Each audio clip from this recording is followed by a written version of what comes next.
A lazy late summer afternoon on the River Don in southern Russia. Then, out of the blue, comes a vision that shows maybe God does work in mysterious ways.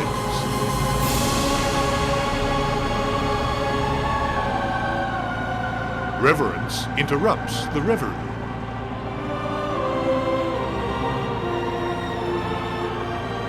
After 70 years of banishment under communism, Christianity in Russia is being born again.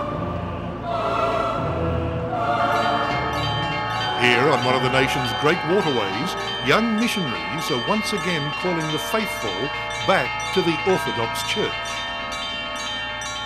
You must acknowledge this is an extraordinary scene, a floating church coming down the river. You don't see that in too many parts of the world. Many people would call it a miracle. Yeah, yeah. That's what we think. It's a miracle. Yeah, it's unbelievable. Just a miracle? Just a miracle. Yes. Why not?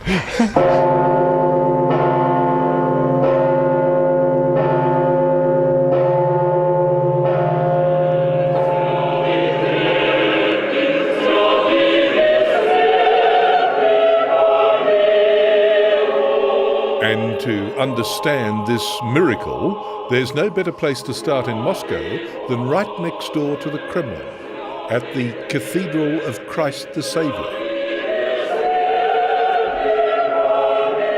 The parishioners here today grew up under atheistic communism, but now they've come rushing back to the religion of their grandparents.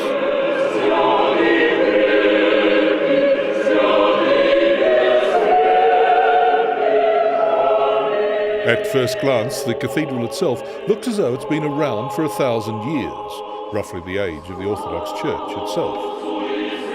But this majestic building is actually brand new. It was built to replace one that was deliberately destroyed.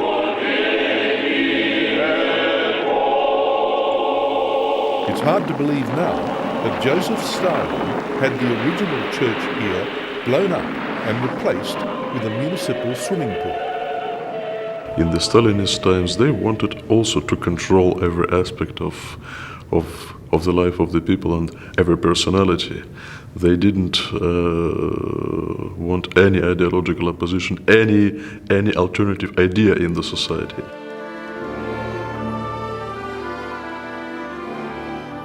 Stalin surpassed Hitler in his brutality. Millions were arrested, tortured and executed. Among them countless priests, nuns and churchgoers. A number of priests were executed in a very cruel way, hanged or shot. Father Zedlod Chaplin's church complex in Moscow was spared demolition, but Stalin had it converted into a prison. One church was used for a club of the prison. Another church, I think, was used as a sporting hall and the administrative building of the prison. This building was a building for prison cells.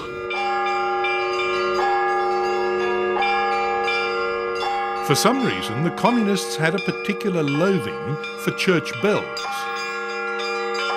Russian bells aren't easy on the ear, but that was no justification for banning them all through the Soviet years.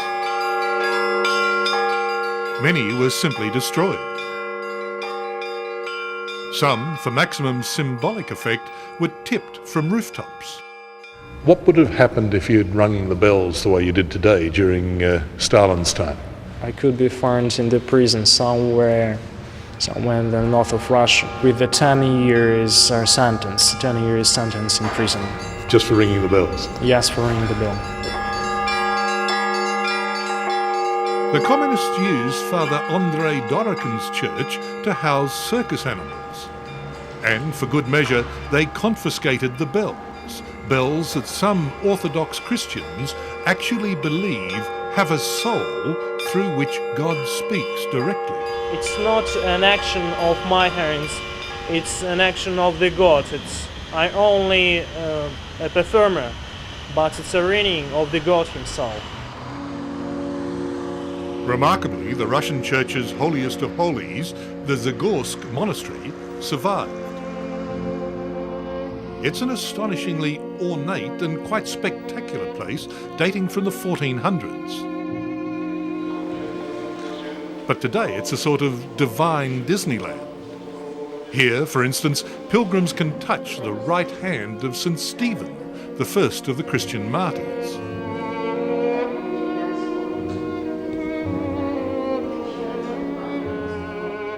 The monks still pray every day at 5 a.m, much the same as they probably did 500 years ago, and still hold the faithful in awe.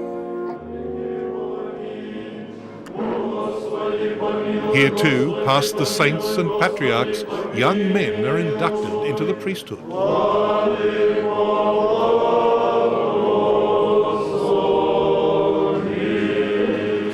So strong is the church revival that this year there are just on 1,000 priestly pupils. That's more than ever before.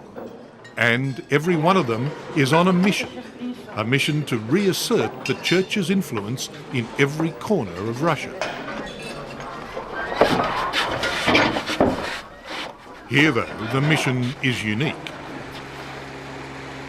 For the past few summers, when the ice on the Don River melts, this converted barge, with its little band of missionaries, visits hundreds of tiny villages, places too small and poor to have a church of their own.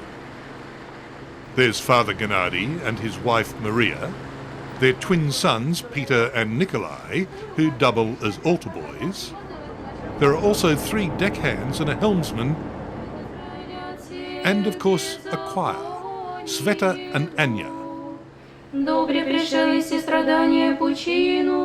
They've joined the River Crusade while on holidays.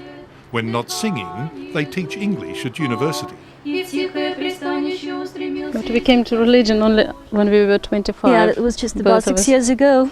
Is that right? Yeah. Actually, I'm not sorry to say this, but our first religion was the Beatles, actually. Yeah, that was when we were 14. 14, yes. That's something we really believed in very seriously.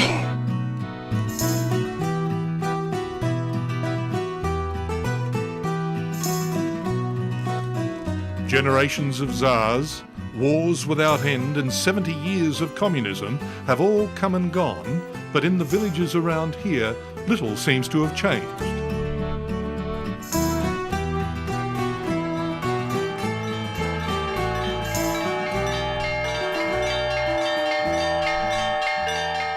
Old-time religion is back, and with all the old beliefs and rituals. Встречается раб Божий Алексей. Во имя Отца. Аминь. Some of the truly devout believe that Stalin, instead of destroying the church, actually made it stronger. И Святаго Духа. Some people in the church say that in order to go back to true religion, the church needed to give a lot of martyrs, you see, and also all this period of civil war, and then the concentration camps built by Stalin, where millions of people died, and in a way, World War II was like our Purification, kind of. yes, and a sacrifice in a way that we had to give in order to get our religion back. But even the strongest faith has its limitations. On this day, lacking heavenly guidance and earthly navigation, the church ran hard aground on a sandbank. Ну, кто же его знает, этот Дон?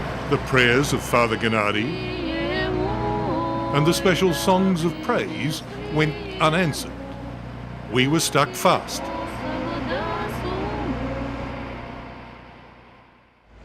Well, for 12 hours anyway, and then miraculously we were back in motion, back on schedule. Father, over the 4 years that you've been doing this, how many people do you think you might have baptized? Но у меня есть точные данные. I don't keep exact figures, but it would be over 2,000. Ну так приблизительно сказать, что более 2000. And here in the back blocks, every soul counts. И сына. Аминь. The Orthodox Church believes Russians are vulnerable right now, vulnerable to interlopers from the other faiths. Are you worried that if you don't do this, then others like Jehovah's Witnesses and Mormons will come and steal some of your flock? Конечно, конечно. Of course.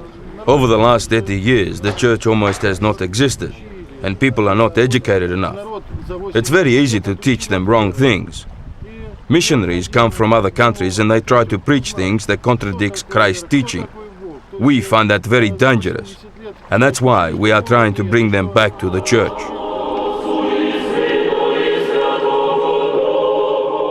Even today, for most Russians, life is still very hard. And many are now seeking comfort in the old ways.